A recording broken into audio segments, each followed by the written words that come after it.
मेरा नाम है पवन कुमार और स्वागत है मेरे YouTube channel India and beyond में। तो कनाडा ने इंडिया और पाकिस्तान को अक्यूज़ किया है उनके इलेक्शंस में इंटरफेरेंस करने का। तो देखते हैं मामला क्या है एग्ज़ैक्टली। कनाडा की जो स्पाई एजेंसी है सीएसआईएस जिसे कहते हैं कैनेडियन सिक्योरिटी इंटेलिजेंस सर्विस, उन्होंने कहा है कि इंडिया और पाकिस्तान कनाडा की इलेक्टोरल प्रोसेसेस में पोटेंशियली इंटरफेयर कर रहे हैं।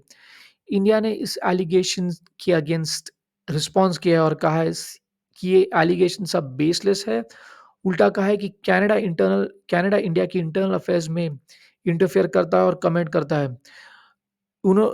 एमई के स्पोक्सपर्सन रणधीर जायसवाल ने यह भी कहा है कि it is not government of India's policy to interfere in democratic processes of other countries.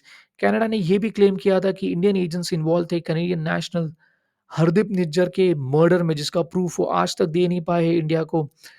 और सिर्फ़ हवा-हवाई बात करते हैं। और जहाँ तक पाकिस्तान की बात है, पाकिस्तान ने इस एलिगेशन के अगेंस्ट कोई रिस्पॉन्स नहीं किया है, ना कोई कमेंट किया है।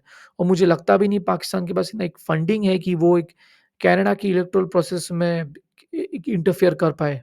अब समझते इंटरफेरेंस होता क्या है? सोशल मीडिया पे मैनिपुलेशन करना, मैनिपुलेट करना पोटेंशियल वोटर्स को, ताकि वो किसी और को वोट करे, या एक फेक न्यूज़ फैलाना, फॉर एग्ज़ाम्पल खालिस्तानी लीडर के अगेंस्ट, या कोई एक फंडिंग करना सर्टेन कैंडिडेट्स को को लेके।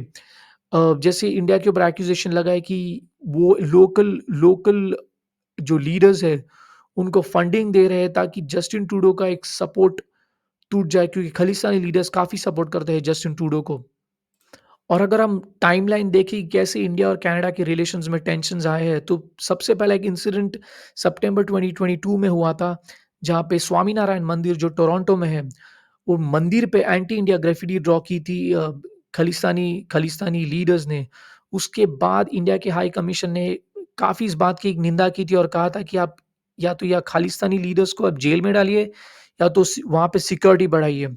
उसके बाद मार्च 2023 में कनाडा के जो फॉरेन मिनिस्टर है मेलिनी जोडी ने अमृतपाल सिंह के केस को लेकर अपना ओपिनियन दिया था और कहा था कि कैनेडियन गवर्नमेंट अवेयर है इस सिचुएशन को लेके, जो पंजाब में चल रही है।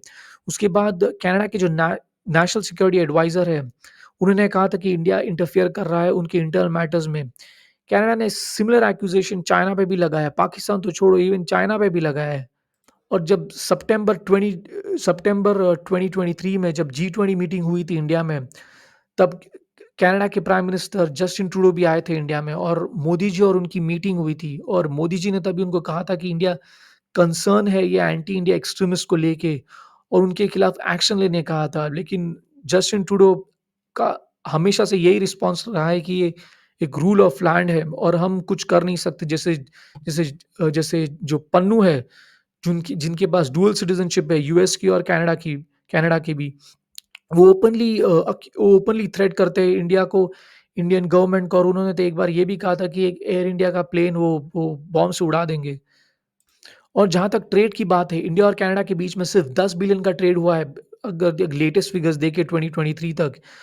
एक्सपर्ट्स ये भी कहते हैं कि दोनों कंट्रीज़ अभी भी फुल पोटेंशियल रीच हुआ नहीं है।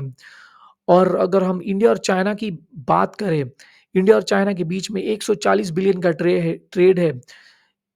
इतने प्रॉब्लम्स के बावजूद भी 140 बिलियन का ट्रेड, आप सोच सकते हैं कि फिर अगर वो कंपैरिज़न करें इंडिया और कनाडा के बीच में, तो 10 बिलियन तो कुछ भी नहीं है। तो आज के लिए बस इतना ही, मिलते हैं अगले वीडियो में।